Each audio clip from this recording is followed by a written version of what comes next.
¿Qué tal? Estamos en otra edición de Agenda Los Andes, esta vez con el invitado que nos toca es Lucas Gilardo, senador por el Frente de Todos y presidente del bloque de senadores. ¿Cómo estás, Lucas? ¿Cómo va, Tom? Gracias por invitarme y un gusto estar acá en la casa del Diario Los Andes. Muy bien.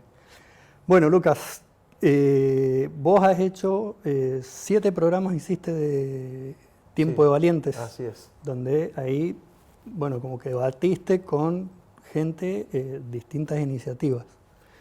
Queríamos generar una instancia distinta. Es difícil para los legisladores presentar ideas porque generalmente da más rédito, mediáticamente tal vez la pelea. Entonces decíamos, bueno, ¿qué manera puedo presentar ideas? Porque uno si manda una gacetilla con un proyecto de ley, generalmente los periodistas te dicen, bueno, pero cuando sea ley, Claro. no vamos a estar informando cada proyecto que presentan. Entonces tenían razón, entonces bueno, surgió esto de invitar periodistas y debatir algunas ideas antes de ser ley y por ahí con los aportes, después los transformamos todos en proyectos de ley y los presentamos para irlos trabajando con el resto de los ¿Nos legisladores. los podés contar?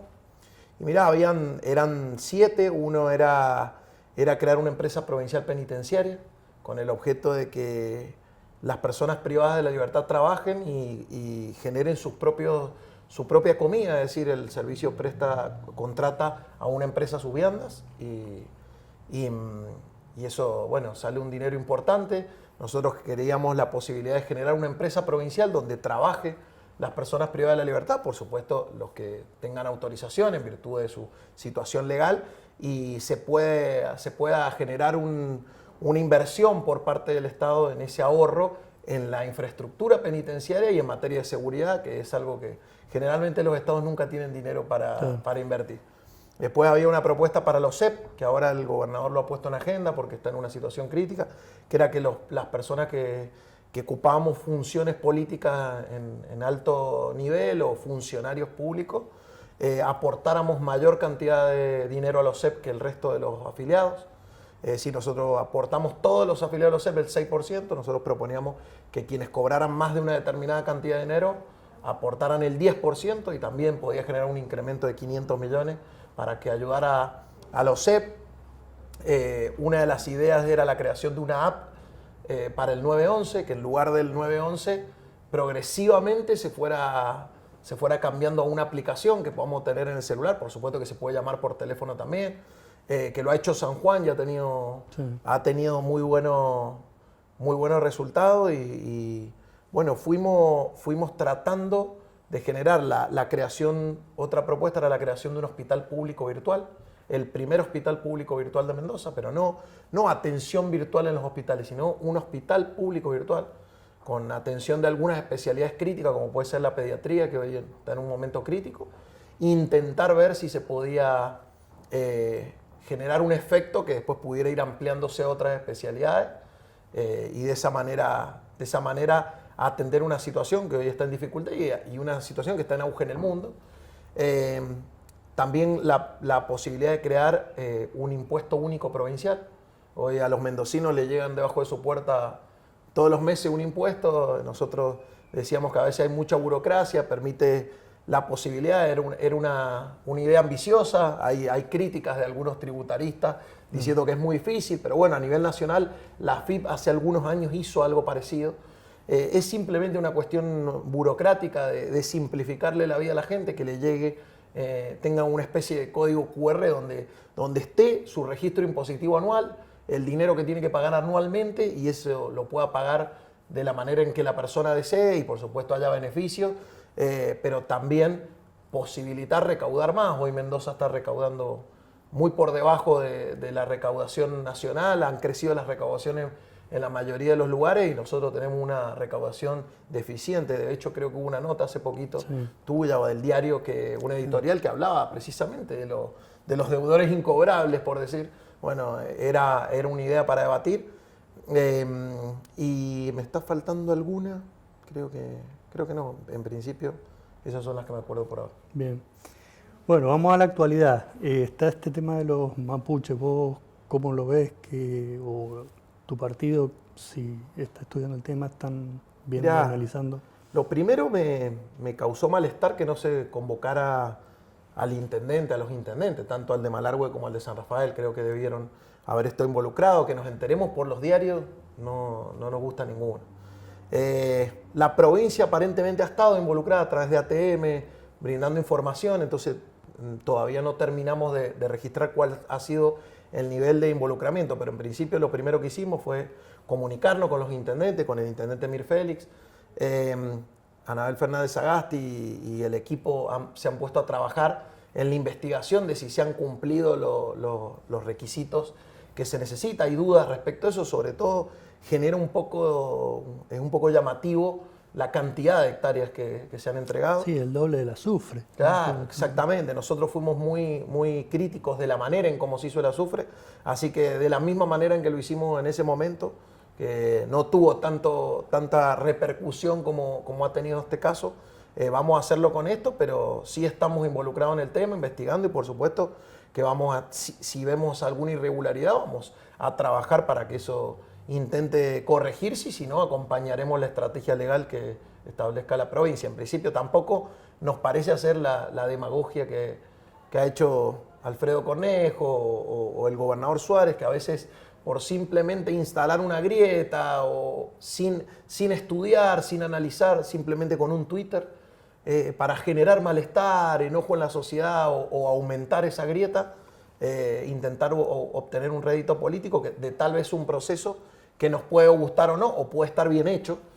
La Constitución del 94, la reforma del 94, ayer leía una historiadora en el diario La Nación que hablaba de la autodeterminación y de que estaba establecido en la Constitución. Entonces, bueno, por más que nos puedan gustar o no, evidentemente tenemos que analizarlo con seriedad. Ustedes, bueno, tienen como tiene que ser, son la oposición, de una postura crítica. ¿Qué es lo que vos ves, qué es lo que más le falta al gobierno, que le ha faltado, digamos, tanto a Cornejo como a Suárez? Mira, yo creo que nos viene faltando a los mendocinos en general debatir de por qué Mendoza está como está. Mendoza está estancada, la agenda política de Mendoza gira alrededor a los mismos temas, a la coyuntura. Cada vez que asume un gobernador empieza el debate si vamos a reformar o no la Constitución.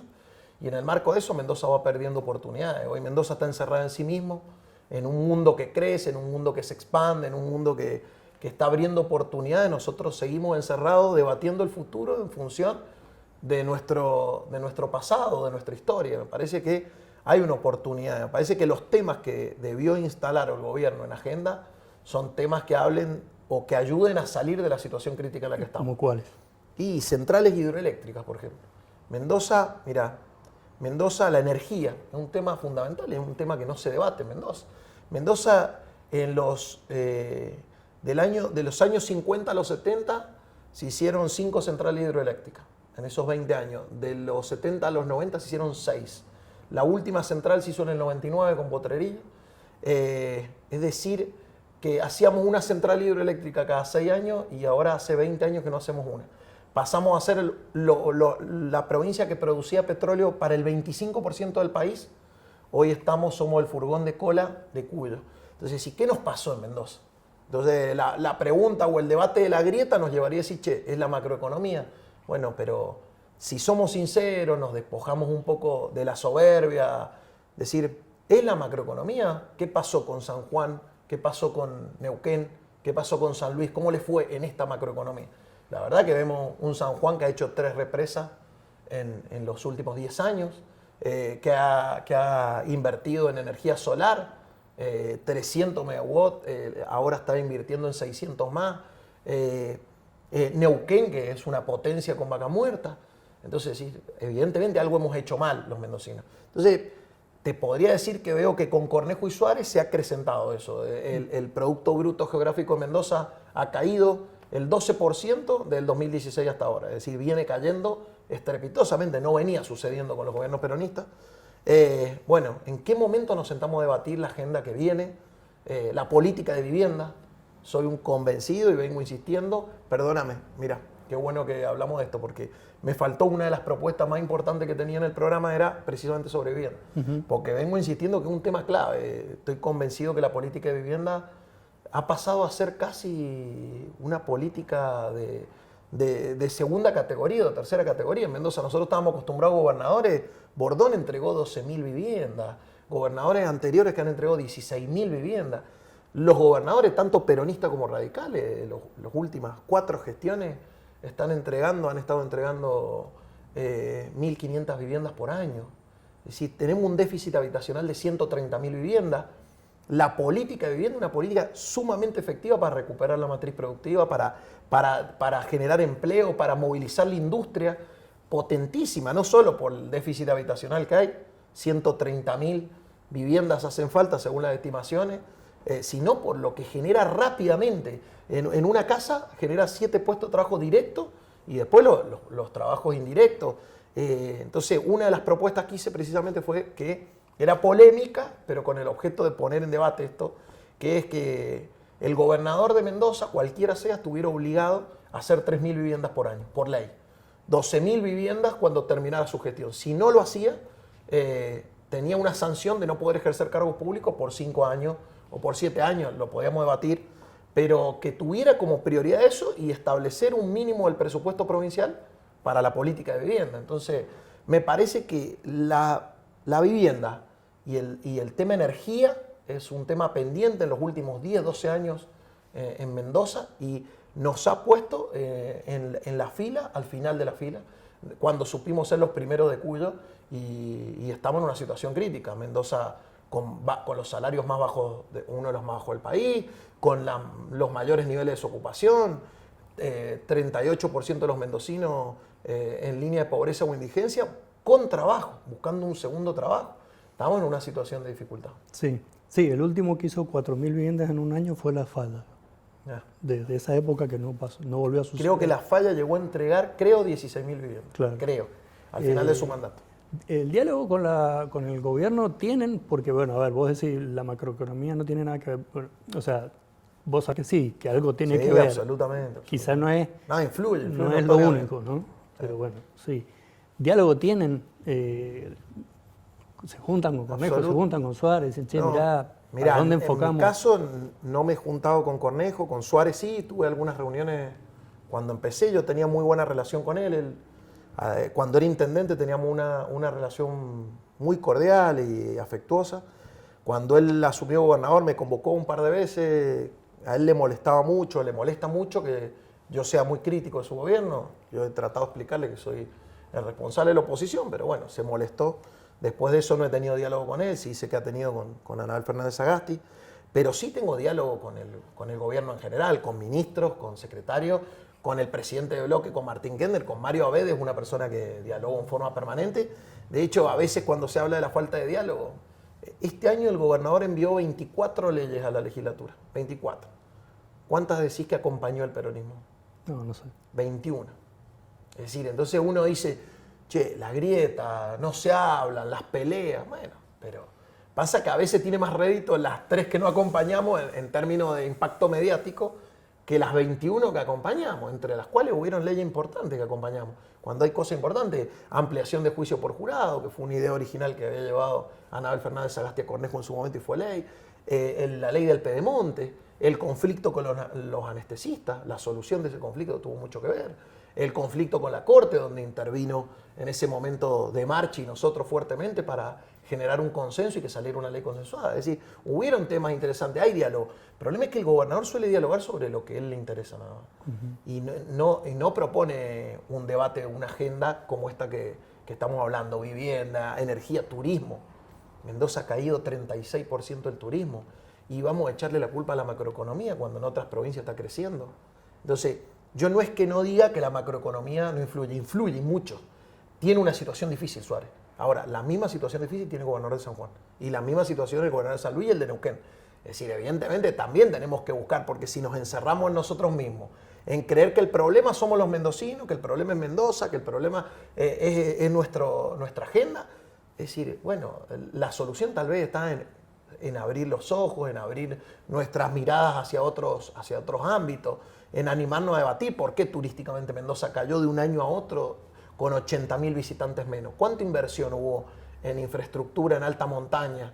¿Cuánta inversión hubo en promoción turística? Dicen que influyó mucho el previaje, que este año no estuvo previaje. Perfecto, pero supongamos que influye, yo creo que sí, coincido con ese diagnóstico. Ahora, ¿no se podría haber pensado en un previaje para Mendoza? El turismo en Mendoza es entre el 6 y el 7% de nuestro Producto Bruto. Es importantísimo. Estamos hablando que se podrían perder 4.300 millones de dólares. Entonces, sí, ¿por qué no pensar de antemano? Salieron los Mendoza Activa, muchísimos, que no dieron resultado en un montón de ámbitos. En otros sí, pero mi crítica es que es un crédito destinado a quien no lo necesita. Esa es mi crítica constructiva. De hecho, los aprobamos, los acompañamos, pero no hay para las pymes que lo necesitan. Bueno, ¿por qué no haber pensado en un Mendoza Activa Turismo y en un Mendoza Activa Previaje, en una tarjeta Mendoza Turismo que a cada persona que compre un paquete de 4 o 5 noches se le regale una? Digo, hay que tener creatividad. Si enfocamos nuestra promoción en el turismo del vino, de las bodegas, bueno, es muy difícil, porque solamente pueden ir quienes tienen un nivel adquisitivo altísimo. Pero vos vas a alta montaña hoy día y no encontrás un baño. Si no hay una infraestructura para el turista que viene. Bueno, no digo que sea responsabilidad absoluta de Suárez, digo que él no instaló esos temas y que Cornejo tampoco, y creo que la mirada para el futuro es que quien sea tiene que animarse a dar estos debates, porque si no, va a ganar el próximo gobernador y nos va a proponer que debatamos la Constitución de nuevo. Claro. Es decir, que quien sea, dijiste vos. Sí. ¿Cómo viene?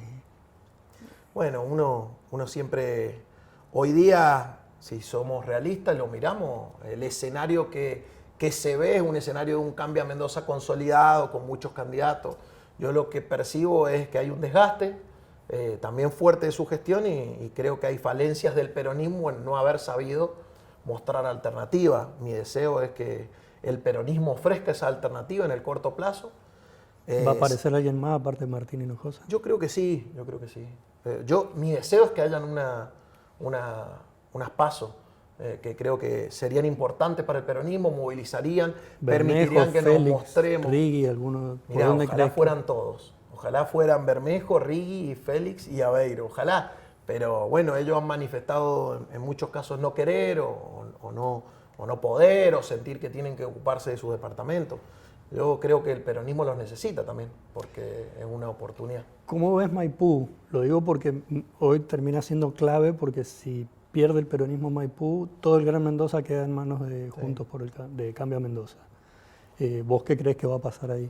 No, creo que va a ganar el peronismo Maipú, creo que va a ganar. El peronismo Maipú siempre tiene un mecanismo, que las intermedias no le va tan bien, entonces siempre la oposición se ilusiona con que viene y siempre ha pasado, de que han venido las generales y han puesto toda su gestión y han mostrado todo lo que han hecho, la transformación que ha habido en Maipú con el Adolfo, con el Pulga, lo está siguiendo el Matías, es fuerte, así que creo que el peronismo de Maipú y el Matías tiene una gran responsabilidad también en sostener para el peronismo el departamento. ¿Cómo creen resolver lo de Guaymallén? Que hay 9 candidatos, o sea, 9 personas que, bueno, quieren ser intendentes. ¿Quieren ser? Esa es la pregunta, ¿viste? Yo le digo en la intimidad a algunos compañeros cuando me vienen a ver, digo que en las candidaturas en esta etapa está el semáforo. En los que quieren ser de verdad, los que quieren ser para negociar otro lugar y los que no quieren ser y simplemente es la forma de mantenerse, o no van a poder ser porque no tienen una estructura para llegar, y es la forma de mantenerse en la agenda. Si yo no veo un compañero, una compañera que con un tiempo prudencial de antemano esté caminando el departamento de una manera insistente, esté dando el debate con el intendente, cuestionando lo que ve mal del intendente, haciendo presentaciones públicas de sus ideas y sus propuestas, y solamente veo a alguien que dice por el diario, quiero ser intendente, y bueno, yo en una visión personal me permito dudar de sus verdaderas intenciones. Es decir, yo fui candidato a intendente en Godoy Cruz durante 1 año y medio antes, hice un proyecto que fue 200 barrios con vos, donde recorríamos todos los días un barrio distinto, y recorrimos en ese momento los 200 barrios de Godoy Cruz. Antes de ser candidato presenté mis propuestas. Bueno, ahora estamos muy cerquita y sí veo algunos compañeros, algunas compañeras que sí se están mostrando bastante y otros que siento que están especulando, que son parte de las reglas del juego también. Bien. Este año se cumplen 20 años de kirchnerismo, el 25 de mayo. Me interesa tu balance en lo que pasó en Nacional y en la provincia? Yo soy de una generación a la que Néstor la convocó. Yo creo de verdad en lo que hizo Néstor Kirchner. Vos fíjate que muchos me dicen, no, hoy se está viviendo un proceso parecido al del 2001, al del 2003, cuando vino Néstor. Hay mucho desencanto de la gente, pero la diferencia es que en ese momento Néstor reivindicó a la política, convocó a la política a organizarse y a entender que son parte de la solución. Hoy día lo que se ve es mucha antipolítica. La moda es decir que la política es mala. Inclusive tipos como Alfredo Cornejo, que llevan desde el año 83 haciendo política y toda la vida han tenido cargos políticos, los escuchaba hablar y pareciera que nunca han sido políticos. Es increíble. El otro día también escuchaba al intendente de La Cera diciendo, yo soy un médico que no soy político. Está de moda decir que no sos político. La verdad es que yo creo en la política. Néstor creía en la política. Creo que fue, yo no tengo duda, el mejor gobierno de la vuelta a la democracia, el de Néstor Kirchner. Sí, se produjo una recuperación formidable de la Argentina. Creo que el primer gobierno de Cristina fue una continuidad muy buena de ese gobierno.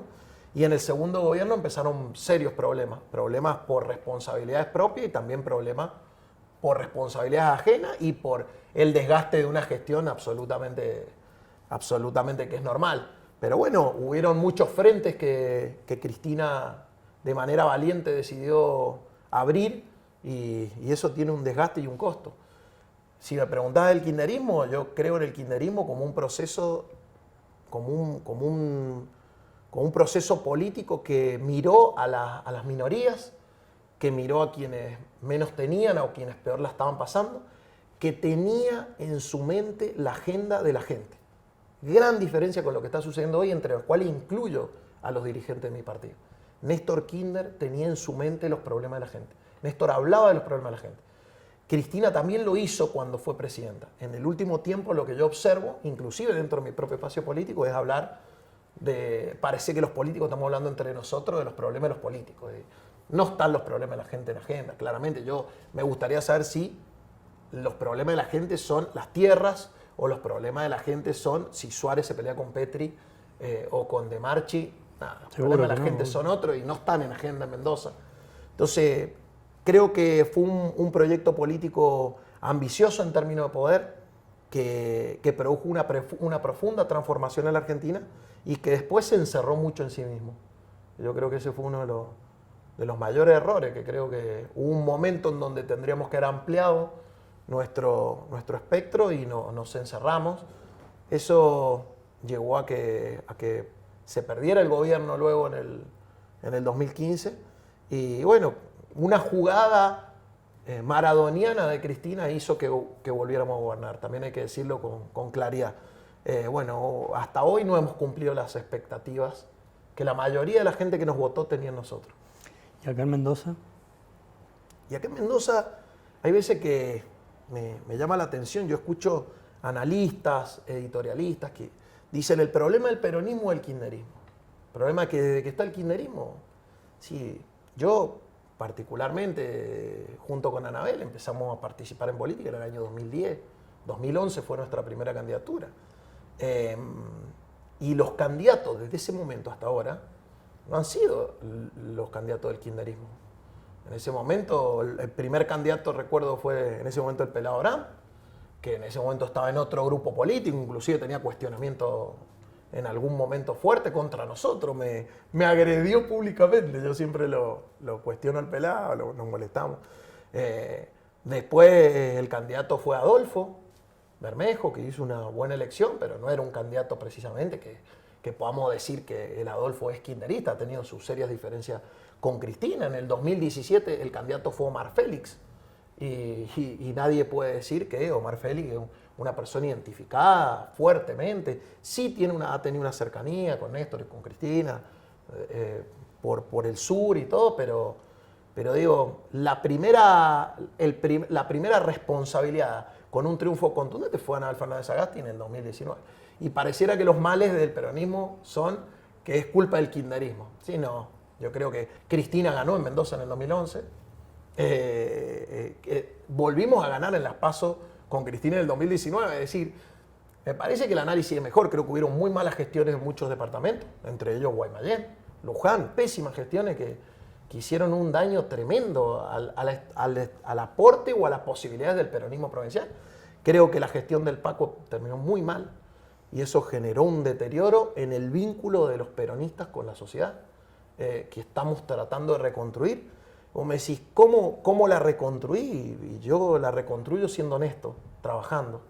Entonces me pueden decir, el máximo achaque que vos escuchás contra nosotros es si son de la cámpora o kirchneristas. Eso es todo lo que tienen para decir. Es que yo tengo para decir. Es decir, lo único que tienen para decir de mí, Anabel, de verdad, es que somos kirchneristas. O sea, no pueden hablar de corrupción, no pueden hablar de que no trabajan, no pueden hablar de que no tienen ideas, no pueden hablar de que no tienen estructura, de que no han luchado dentro de su partido. A Anabel nadie le regaló nada, ella ganó. Yo siempre le digo, ella y Amtut fueron los únicos dos dirigentes de la historia del peronismo que le ganaron una interna o una estructura como el peronismo. Sí. Es re difícil. Y hoy aún hoy escuchás a alguien que dice, no, bueno, pero está puesta por Cristina. No, si Anabel fue esa interna sin Cristina. Axel, por ejemplo, iba con Cristina, pero en Anabel fueron elecciones desdobladas. En Soledad, sin ninguno de los intendentes habían adelantado elecciones y fue y le ganó a toda la estructura. Nos ganamos nuestro lugar. Ahora, a mí me da orgullo, si el máximo o lo máximo que tienen para decir ellos, o ellos estiman que es una agresión, para mí no es una agresión, es que digan que yo soy peronista, kirchnerista de la Cámpora. Bueno, yo creo que Cornejo, Suárez o muchos de los dirigentes de Marchi mismo se tendrían que preocupar por muchas otras cosas que nosotros tenemos para decir, con una historia que es mucho más grave para Mendoza que lo que le sale a los mendocinos, que nosotros seamos peronistas o kirchneristas. Contacto con los ex gobernadores, hablando por lo de los 90, ¿no? Bordón, Gabriel. Con Gabriel sé que tienen más contacto. Sí. Y la FADA, ¿tienen, los llaman, consultan? Mira, con todos, yo he tenido charlas profundas. En un momento con un grupo de compañeros hacíamos unas cenas y los invitábamos a los ex gobernadores, éramos 4, y los invitábamos y nos contaban, nos daban ideas y tuvimos charlas con todos. Tengo mucho vínculo con el Celso, con el Rolo también, con el Arturo cuando lo veo. El Arturo tiene algunos vínculos con algunos compañeros míos que generacionalmente tienen más afinidad con él o más amistad, entonces hablamos mucho a través de ellos. Con el Pilo hace mucho, el Pilo decidió encarar otro camino, participar en el espacio político vinculado al PRO y a Mauricio Macri, y creo que eso lo alejó, más allá de que es interesante hablar con él y es re lindo, pero también lo alejó mucho del peronismo de Mendoza.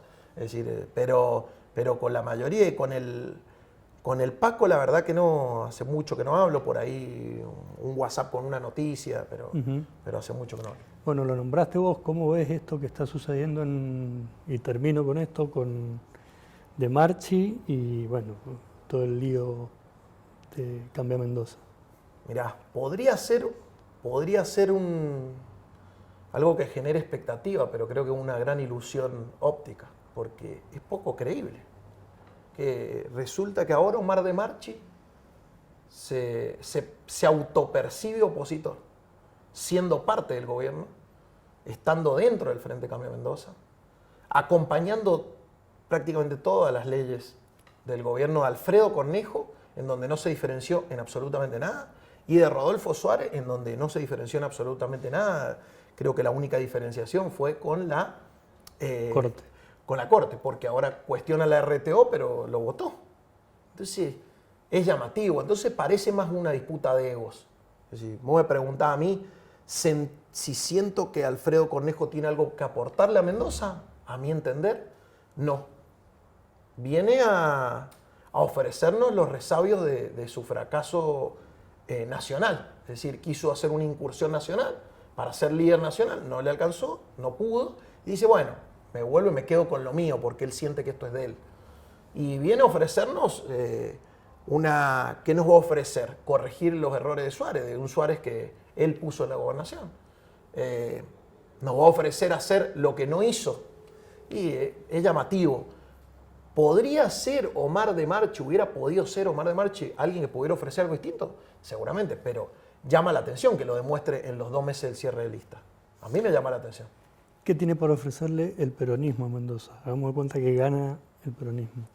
El peronismo es un movimiento político que tiene una visión clara en términos económicos, en términos sociales. Y yo lo que creo que en una provincia que tiene los niveles salariales bajos que tiene, la pobreza que tiene, la desocupación que tiene, no tengo ninguna duda que el peronismo se va a ocupar de la industria, se va a ocupar del trabajo, se va a ocupar de los que la pasan mal y siempre, pero siempre, a los sectores medios y altos les fue mejor con el peronismo que con el radicalismo, siempre. Por más que no se sientan peronistas, cualquier persona de clase media o alta que está mirando esta entrevista, si cierra los ojos, no lo está viendo nadie, va a decir: a mí me fue mucho mejor con los gobiernos peronistas que los radicales. Después, cuando esté el domingo en la familia y no lo quiera decir, que no lo diga, pero ellos saben internamente que siempre le fue mejor. Y el peronismo tiene alternativas, tiene ideas, vienen temas importantes en los que creo que el peronismo tiene que ser parte. Viene el debate de la renegociación de las centrales hidroeléctricas en Mendoza, que se entregaron en los 90 por 30 años, y ahora es la renegociación. Creo que IMSA tiene que tener un rol central. Yo pienso particularmente en una UTE con IMSA incluido, donde Mendoza genera oportunidades. Creo que tenemos ideas más ambiciosas, más arriesgadas, pero que generan mayores expectativas a los mendocinos que lo que puede ofrecer un Cambia Mendoza, que en los últimos años nos ofrece veredas, ciclovías, negocios inmobiliarios y financieros. Y los resultados están a la vista. ¿Algo más por agregar? No, muchísimas tema gracias. que quieras. Muchísimas gracias. Pasó otro programa de Agenda Los Andes.